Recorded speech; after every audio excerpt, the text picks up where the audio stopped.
You need that right focus, you need that right mindset, you need that right momentum, and you have to make lesser mistakes than their opponents throughout the whole 90 minutes and beyond in added time to prevail as champions. And Vietnam possessed all these qualities. They had the talent, they had the coach who brought out the best in them, in a way reminiscent of Park Hang-seo, which was rather legendary in Vietnamese football. And they were able to regroup from the Asian Cup disaster, their World Cup qualifying disaster, to get this trophy again. And there we have it. Congratulations to Vietnam for winning their third ASEAN Championship title after they defeated Thailand 3-2 in a dramatic second leg final encounter at the Raja Mangala Stadium earlier tonight, with additional time that went beyond the usual, what would have been the usual first half of extra time. You had goals, you had cautions, you have controversies, you have cards, including one red card. Everything that you wanted in the game, you had it. And in a way, Thailand and Vietnam dish out one of the best finals ever seen in ASEAN Championships in a while. Not without controversy, but plenty of entertainment, plenty of engagement for those who have watched this thrilling second leg final earlier tonight. And in a final where fine margins ultimately decide the outcome of the destination of the championship, this second leg of this edition of the ASEAN Championship final is no different. And in this context, it is who make the least mistakes between the two sides, where 5 goals were shared between them, where there were numerous flashpoints and in various parts of the match, and also you can say game turning outcomes that ultimately decided the match. And so we are going to explore those flashpoints, those incidents, and also break down on why Vietnam succeeded and and why Thailand collapsed. When we look at the lineups and before kickoff, it is clear that Thailand decided to send out all their big guns. The Supachok Supanat brothers, your usual captain Pirador, and quite a number of others would have been otherwise regulars who have featured much of this campaign. And their intention from Matsada Ishii was clear. Thailand had to go all out to attack. Thailand had to try to find the goals they needed to turn around the first leg encounter in Viet 3 where they lost 1-2. They had to find a way to keep Nguyen Xuan Song quiet. They had to find a way to get past a Vietnam side that would be quite determined to sit back and soak everything that they would throw at them. Except it didn't exactly turn out that way. For Vietnam, they only made one change from the lineup that defeated Thailand 2-1 rather comfortably in the first leg. But instead of the script that Thailand had in mind when they threw out an all-star lineup, granted they are shorn of your usual veterans like Chiraton Bumantan or Chanatip Songkrasin, or even the recently retired Tirasil Dangda. I mean, the last player I mentioned, he just recently retired from international football, not club football, but international football. And in front of what you can say it's almost fill up capacity crowd at the Raja Mangala Stadium, the anticipation was high. But it did not go exactly to plan in the early exchanges of the match. In the 8th minute, Vietnam took the lead against the run of play. And what a goal it was. And what a curious mistake by one of their two centre-backs of the evening. In fact, both Thai centre-backs had a very tough outing. To be fair, it's a very tough outing for the centre-backs of Jonathan Kennedy and Pansa Heavybun. They were the guys who were at the forefront of the back four, who were supposed to be protecting their goalkeeper Patiwak Kamai, but instead of protecting, they contrived to contribute. All three of them contribute significantly to this defeat. But still, now let's stick to that first goal. A long free kick, a miss header by Jonathan Kennedy, and for some reason, Pan Tuan Hai, Vietnam's number 10, also managed to elude the marking from fullback Supanan Burirat to find a way to score past Patiwak for that opening goal. So it was really, you can say, 1-3 on aggregate. Thailand now have to score 2 goals to force extra time, and probably one more if they have to win it outright within the 90 minutes.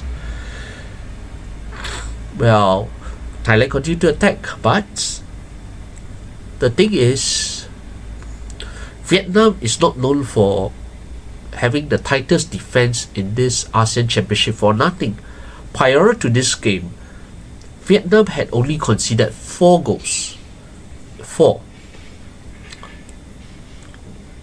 And one of them came against Thailand in the first leg, and the other one came against a beautiful Kyoga Nakamura effort in the second leg of the semi-finals, and only 2 goals conceded at the group stage.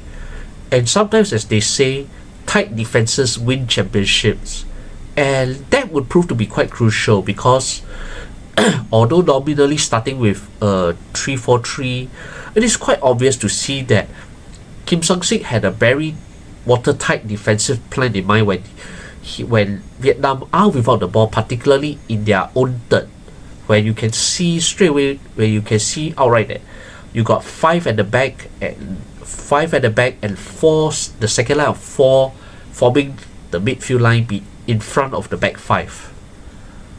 In attack, it was supposed to be a 3-4-3 attacking formation with Xuan Song, or who's better known as Rafael Sen, leading the front line. But things actually took a huge twist.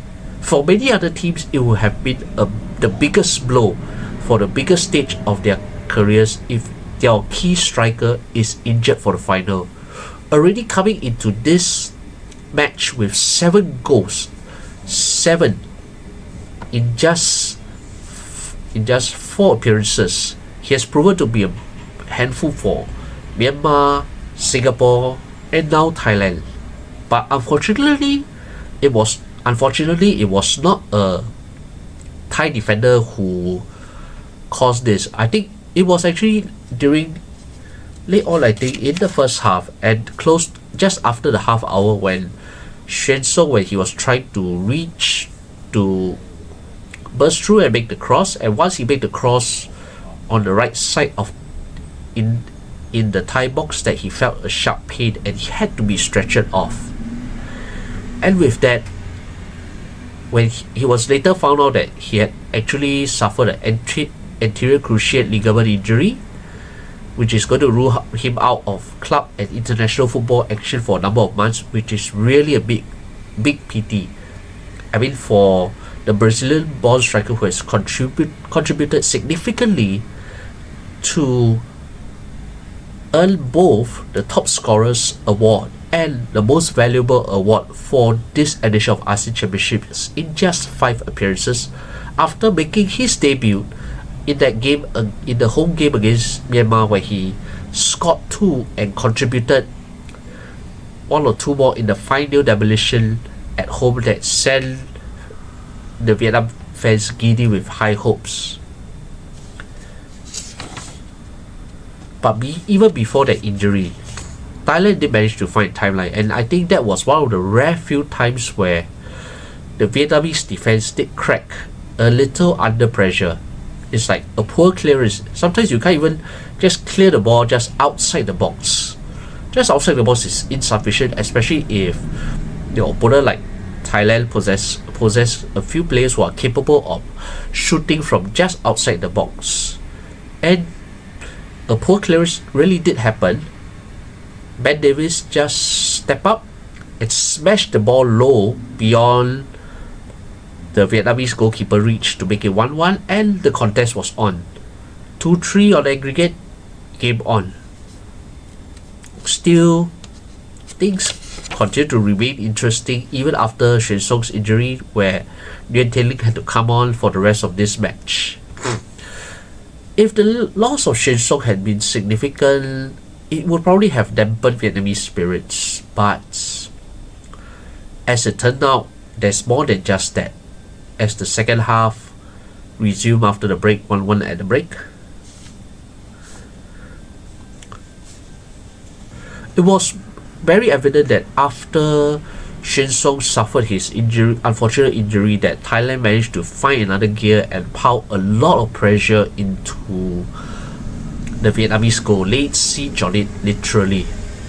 And Thailand did eventually get their second goal of the game. If that had stayed the same, would have forced into the actual extra time. But it also happened to be the real flashpoint of the game that started a very intense encounter that would lead to a succession of yellow cards and even a red card later on. And in that period, their young striker Supana Muenata was such a constant taunt. I mean, imagine if the Vietnamese goalkeeper Nguyen Tiên Dong, Nguyen Đình Trieu had not been alert. It was he who saved Vietnam from falling further behind with the scores level on aggregate. Firstly, 5 minutes before halftime, when he had to go low to palm away a turn and shot maneuver by Supanat to keep things level at the break. And later on, in the 55th minute, the Vietnamese defender came to his aid when he was well beaten. Well, once again, Supanat was there. The goal was empty after Đình Trieu was drawn out of the line in the ensuing play. And you can say, if not for that block by Vietnam centre back Nguyen Thanh Trung, it could have really been all game over. But instead, when Thailand eventually scored, it was under very controversial circumstances, although to be fair, it's within the rules. What actually happened was, prior to that controversial moment, the Thais were complaining about Đình Trieu allegedly bringing the ball out of his box momentarily, but at the same time a Vietnamese player was down and needed treatment. So Đình Trieu threw the ball out of play so that his teammate could get medical attention, and from the resulting Thai throw-in, Ben Davis decided that he would lay a pass for Supachok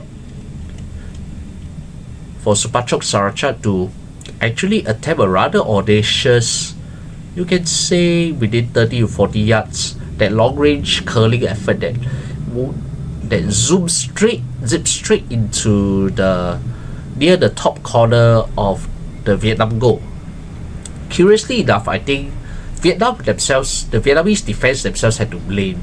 Having been very watertight and disciplined for much of the game, even after conceding a goal from Ben Davis, they was at that moment strangely rather still lax. They were still hoping that Thailand would just give the ball back to them for throw-in, but Ben Davies apparently, who received the ball from that throw-in, had other ideas and decided to play on. And unfortunately for that split second moment, the Vietnamese appeared to miss that cardinal rule. Always play to the whistle, even if it is not really in their favor then. And that moment they paid dearly for it. So it's like we scored 1-1 and Thailand found that goal they needed to level the scores on aggregate. It was very contentious, but unfortunately the procedures are valid. VAR didn't review the game, but it was valid because once the throw-in is made by Thailand, whether it goes out of play or not, if we look strictly by the laws of the game, it is valid. Although in terms of the gentleman's rule or gentleman's agreement, Thailand should just return possession back to Vietnam, but it did not happen. It was a quick throw-in. Vietnam was still dazed and all that, and when it came out of nowhere, you can see the fury from the Vietnamese players, but not their head coach Kim Sang-sik. Kim Sang-sik actually understood what was going on, although he was disappointed that his players probably did not understand what had happened. Maybe the Southeast Asian instincts kick in again a bit naively at that moment. But still, that goal is valid. That goal was given, and it's all square on aggregate. Either way, it's game on. And Vietnam are without their top scorer Xuan Song.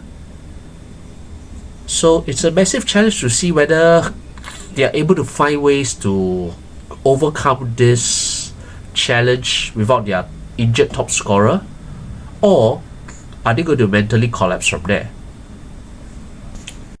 So instead of Vietnam collapsing, turns out for some reason it's Thailand who self-destructed instead. First, they were down to 10 men with 12 minutes of regulation time to go when their midfield anchor Relative Pompan was sent off for second yellow after a cynical foul on Nguyen Quang Hai, and he was already booked in the first half, so there's no way he can escape a second booking. And I mean, when things are so delicate, and for Thailand to lose a player at home, that was the first turning point of this game. Then obviously Vietnam, with the numerical advantage, gained that momentum to attack, to push forward. Then you have that second turning point for Vietnam when they actually scored their equalizer to make it 2-2 on the evening, when you can say Quang Hai, with his vision ever since he came on midway through the second half, found Tuan Hai, whose cross was somehow turned in to the back of his own net by Pansa Heavybun. Yes, the other centre back who, now this time, his partner made the mistake. Now it was his turn to make this mistake. Calamitous. It's like, it would have been a perfect striker shot, just that it was Pansa who struck the ball, who struck the cross past an on-rushing Patiwat. That is the first time ever in ASEAN Championship history that you can say that a title is decided by an own goal. And if you think that's over, probably not yet. No thanks to the lengthy delay from that controversial moment that led to Thailand's second goal, 15 minutes of added time were added, which eventually led to, you can say, 20 minutes. You might as well have played extra time there and then, the actual extra time there and then. But the rules are such that the referee sees fit to add and replace the number of minutes that have been wasted, whether it's through injury, whether it's through the minutes spent deciding on the VAR call, or through other issues like time wasting and other instances that could cause stoppages in the game. So at the stroke of the end of regulation time, where now the score is at 2-2, Vietnam now hold the aggregate advantage of 4-3. Thailand do need a goal to force extra time, as away goals do not count. So what happened? You can say they almost did it, except the ball hit the underside of the crossbar, hit the ground, but the ball never went over the line.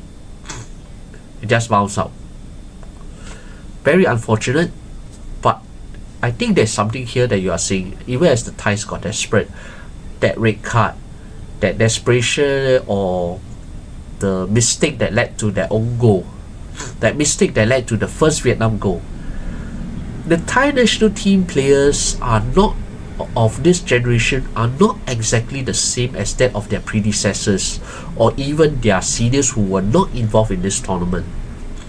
Thailand still have the quality, they still have the technical capability to unsettle and split apart many of Southeast Asia's defenses. They have the ability to create the goals, cause problems at the other end. But their backline has been a bit shaky, and their mentality, like their juniors in the 2023 in Southeast Asian Games, where they infamously decided to play Muay Thai instead of playing football in their extra time defeat to Indonesia. You can see that there's a huge shakiness in their fragile mindset, even with the half Farangs also being on the pitch. It seems like nobody was able to get a full grip of the game the way the seniors would have done, the way their predecessors would have been done when they were so dominant in Southeast Asia. It's like, if you talk about even your predecessors like Kianisuk Senamwang, who brought the trophy over to the podium before the start of the game, or even your more recent stars like, you can say,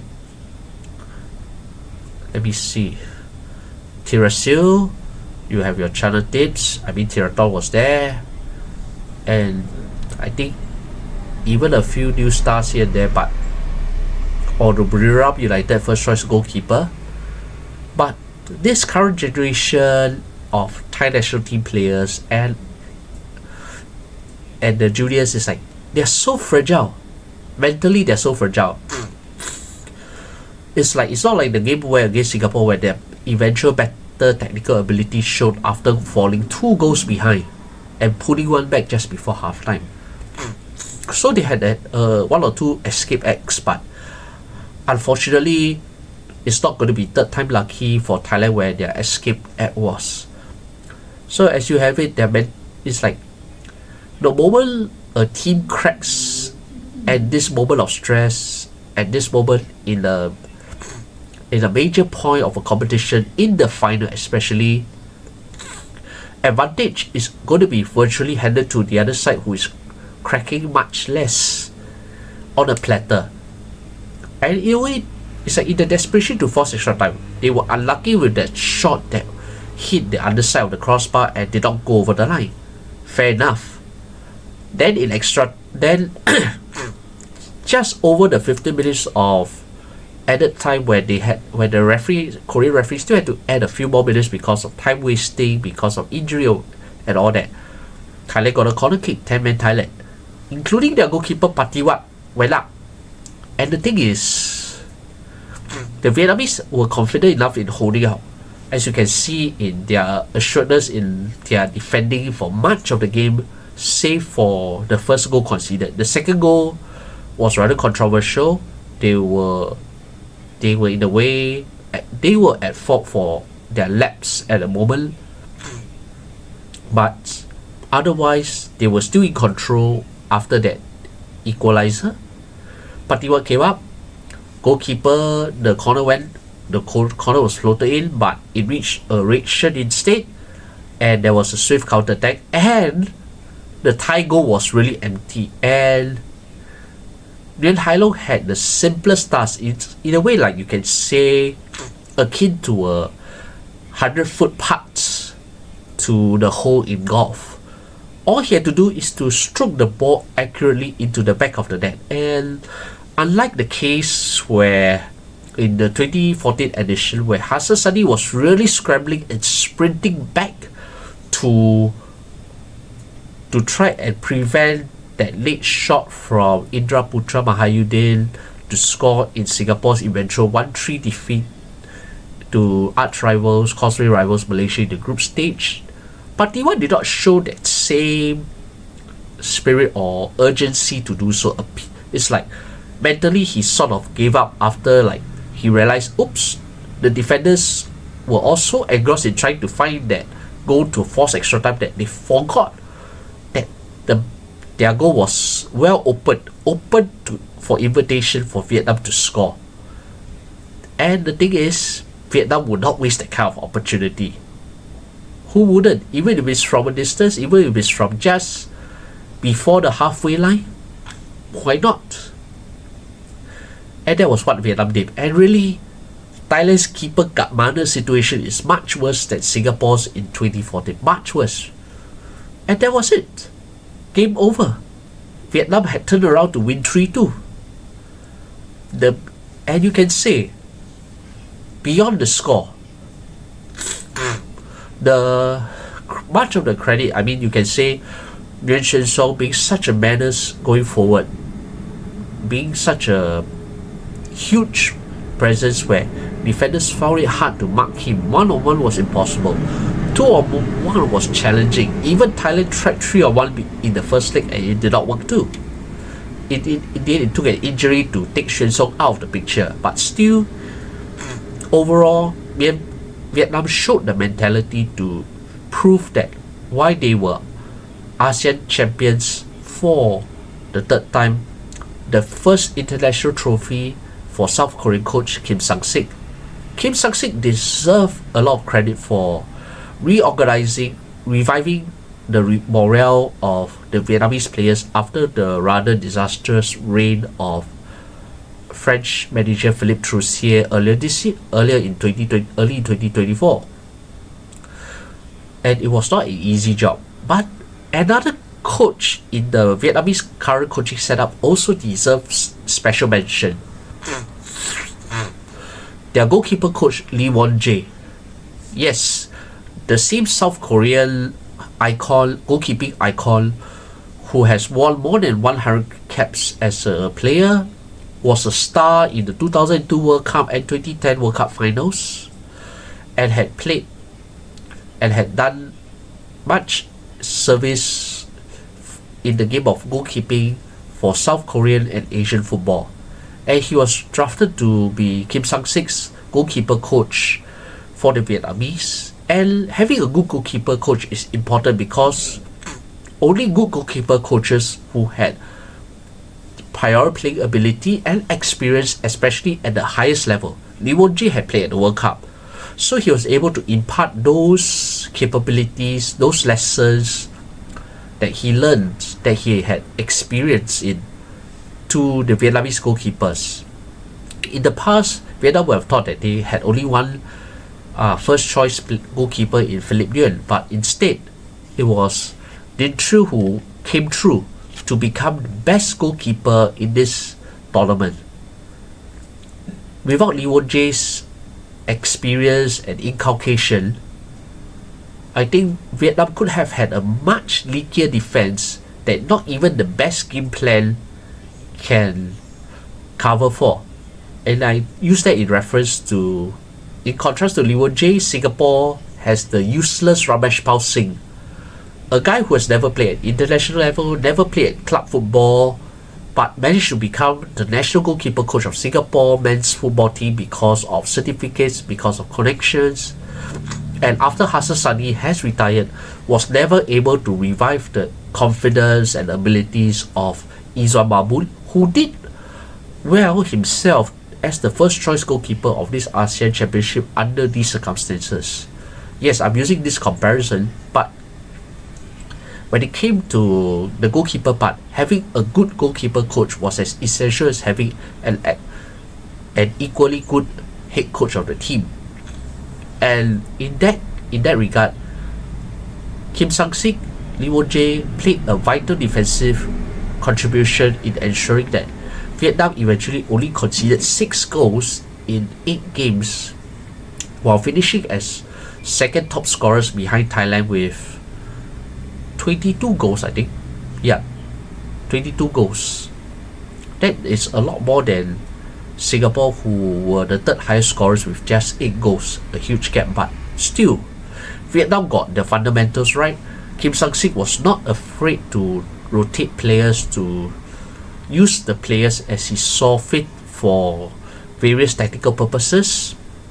Quang Hai, who would otherwise have been the star player, also played more and also contributed to the championship success, especially with his stunning goal against a youthful experimental under-22 Indonesia squad at the group stage. It's like there is depth, there is experience, there is youth, and whoever is called upon is ready to contribute to the assignment, to the task that he was given on the pitch. And having a solid team spirit that was missing in the Asian Cup in Qatar early in 2024 was also a massive difference, because when you have a solid team spirit, not even an injury to a key player, not even the loss of form of another key player, or not even like you can say not even the decisions that go against them or the goals that they concede would make Vietnam soft. In fact, Vietnam showed that overall they were made of steel. You can say they were made of steel defensively, and they had that tactical knowers, they had that game knowers to know when to go for the kill. And it helped that, rather unfortunately for Thailand are in recent years weaker mentally when it comes to the critical moments of the game.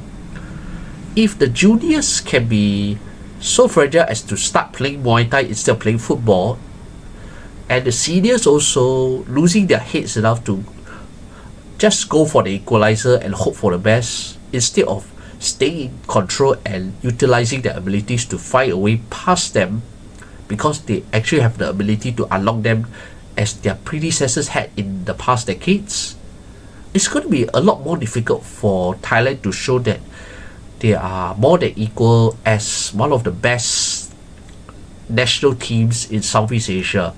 And even with their ambitions to want to qualify for the Asian Cup consistently, the ultimate thing is, if the mindset is not there, if the mentality is not there, the better team that has these qualities will win. And Vietnam showed that even without Xuan Song for the remainder of the game after his injury and forced exit midway in the first half, they hung on, they regrouped, they had their control, they had their angry moments over conceding Thailand's second goal, which they felt were unjust, but unfortunately they had to follow the whistle. But they refocused and they were able to go for the kill at the end of the day. And that's why Vietnam lifted their third ASEAN Championship, while Thailand unfortunately were runners-up after ending their title defense after winning the last 2 editions of the championship. They are still currently stuck at, you can say, 7, while Vietnam have moved to 3, while Singapore in between have 4, Malaysia 1, and the rest are still awaiting their first ASEAN Championship trophy. But still, I think ultimately it showed you need that right focus, you need that right mindset, you need that right momentum, and you have to make lesser mistakes than their opponents throughout the whole 90 minutes and beyond in added time to prevail as champions. And Vietnam possessed all these qualities. They had the talent, they had the coach who brought out the best in them, in a way reminiscent of Park Hang-seo, which was rather legendary in Vietnamese football. And they were able to regroup from the Asian Cup disaster, their World Cup qualifying disaster, to get this trophy again after 20 well after a while, after some years. Yeah, sorry, I can't remember it off the top of my head, but yes, for Vietnam, their last trophy before this one was in 2018. Yes, it was in 2018 under Park Hang-seo. So after 2 editions, they have won it again. So once again, congratulations to Vietnam for their regional success, and I do wish them the very best for the Asian Cup qualifying that kicks off later this year. As for Thailand, they have to do quite a bit of soul searching, and I know it's a bit paradoxical to say that yes, Asia is more important than Southeast Asia, but the failure to win the ASEAN Championship could come at the cost for Japanese head coach Masada Ishii. For the fortunes of a national team and a football association in this region does depend on the level of success or failure in this competition. However much fans or critics will deride it as a Kampung Cup or a Mickey Mouse Trophy or Kacang Cup, whatever they call it, but there is still a level of relevance and importance. As for the ASEAN Football Federation, there are lessons to be learned at the conclusion of this ASEAN Championship, where for the first time, not every team is at full strength. At times you can expect maybe one team is not at full strength, but this time you have a substantial number of teams out of 10 who are not at full strength. Their leagues were still continuing during the competition period. The controversies of players being called back to their clubs to play for the league games before returning to play for the national team, in Malaysia's case, you can say was rather ridiculous. But still, I think they have to relook at how they set the dates. They set this time period, and to ensure that there's no conflict with the AFC competitions, with the international fixtures for whether it's the World Cup qualifying or the Asian Cup qualifying, and also to ensure that you give national teams enough notice so that they can also plan their league calendars around this, and you do not see those nonsensical issues that plague this tournament, which otherwise has proven to be yet another successful, though not as, you can say, I wouldn't say not as rich, but you can say the planning and the organization and the setup for this edition could have been done a lot better. And I think the onus is on the ASEAN Football Federation and their commercial partner Sport 5 to ensure that those clashes, like the clash of calendars, the controversial shifting, the late notices, and being able to plan a bit ahead for the next edition beyond, will ensure that this biennial regional competition remains relevant for the Southeast Asian football associations, for the national teams, for the fans. Because if these issues that surface in this tournament repeat again 2 years later or in 2026, I think the credibility, that's when will take a serious hit, and you will end up seeing the Southeast Asian national teams not taking it as seriously as they would have done previously. And I think there's plenty of food for the General Secretary Winston Lee, the AFF President, and whoever is part of the board to really have a look and think about this. Otherwise, it has been a rather thrilling, enriching, and rather intriguing ASEAN Championship over the past month. And I think even as this tournament ends, football in Southeast Asia continues with the resumption of the ASEAN Club Championship in the Shopee Cup. I think for the Singapore Premier League and the V League, they will resume again before the next international window in March. And I think for the other national teams who did not make it as far as the semi-finalists, it's a time to reflect and to rethink on the direction ahead, and even for Indonesia perhaps. Yeah, but I will elaborate more. I think there's enough material in this video clip to talk about all this already, and for that I wrapped up this late night review analysis for the second leg of the ASEAN Championship final, and I think a short review or any thoughts on this edition. Have a good night.